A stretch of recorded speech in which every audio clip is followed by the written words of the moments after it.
పన్నీర్తోని కూడా ఎంతో టేస్టీ ఎంతో యమ్మీ బిర్యానీ చేసుకోవచ్చండి. ఈరోజు నేను చేశాను, బాగా వచ్చింది. హాయ్ ఫ్రెండ్స్, అమ్మ వంటలు మీరందరిది స్వాగతం. ఎలా ఉన్నారు? బాగున్నారండి? నేనైతే బాగున్నానండి. ఈరోజు నేను బిర్యానీ చేశానండి. బిర్యానీ ఎట్లా చేశానంటే పన్నీర్తో బిర్యానీ చేశానండి.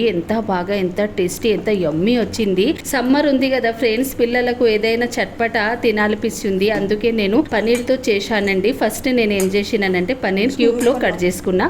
దానిని ఉప్పు కారం పసుపు పెట్టి మంచిగా మ్యారినేట్ చేసి పక్కన పెట్టుకున్నానండి. ఇప్పుడు మనము 2-3 నిమిషాలు జస్ట్ ఇట్లా సౌతే చేసుకుందాము. ఆ తర్వాత బియ్యం అండి, ఇది బాస్మతి బియ్యం, బిర్యానీ బియ్యం మంచిగా నేను 10 మినిట్స్ నానబెట్టినానండి. వాష్ చేసి నానబెట్టిన. మనము రెగ్యులర్ బియ్యంతో కూడా చేసుకోవచ్చండి. దానితో కూడా బిర్యానీ సూపర్ గా వస్తుంది. ఇప్పుడు మనము ఏం చేయాలంటే ఒక బౌల్ పెట్టుకోవాలి స్టవ్ మీద. దానిలో వాటర్ వేసుకోవాలి. వాటర్ ఉప్పు వేసుకోవాలండి. అండ్ కొద్దిగా బిర్యానీ స్పైసులు కూడా వేసి కొద్దిగా ఆయిల్ వేయాలండి. వాటర్లో ఆయిల్ వేస్తే మన బిర్యానీ రైస్ కిల మంచిగా ఉంటుంది. బయట ఎట్లా దొరుకుతుంది అట్లా ఉంటుందండి. మంచిగా వాటర్ వేడి అయినాక మనం నానబెట్టిన బియ్యం వేసి అండ్ దానిని తీసి పక్కన పెట్టుకోవాలి. ఇప్పుడు మనము గ్రేవీ రెడీ చేసుకుందాం. ఫస్ట్ మనం ఆనియన్ కట్ చేసుకుందాము.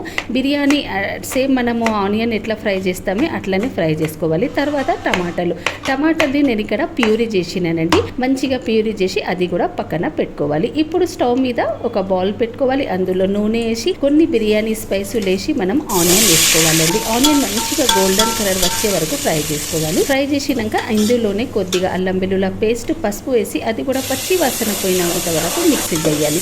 తర్వాత మనం ప్యూరీ చేసిన టమాటాలు అండ్ పెరుగు, మన మసాలాలండి, ఉప్పు కారం అండ్ కొద్దిగా గరం మసాలా అండి వేసి, ఎక్కువ మసాలాలు కూడా నేను ఏం వాడలేనండి, మంచిగా కుక్ చేయాలి. తర్వాత కొద్దిగా కట్ చేసిన కొత్తిమీర, మనం పచ్చిమిరపకాయలు అండ్ ఫ్రై చేసిన పనీర్ కూడా వేసి మిక్స్ చేయాలండి. తర్వాత మనం దమ్ పెట్టుకోవాలండి. ఎంతో టేస్టీ ఎంతో యమ్మీ ఇక్కడ మన పనీర్ బిర్యానీ రెడీ అయిందండి.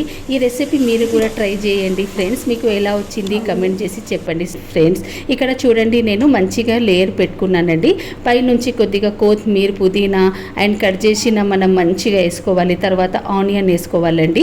ఆనియన్ వేసి ఒక 10 మినిట్స్ మీడియం మంటపై మనం దమ్లో పెట్టుకుందామండి. ఇక్కడ చూడండి, కిల రైస్ ఎంత బాగా బయట నుంచి మనం ఎట్లా తీసుకుంటాం అట్లా వచ్చిందండి.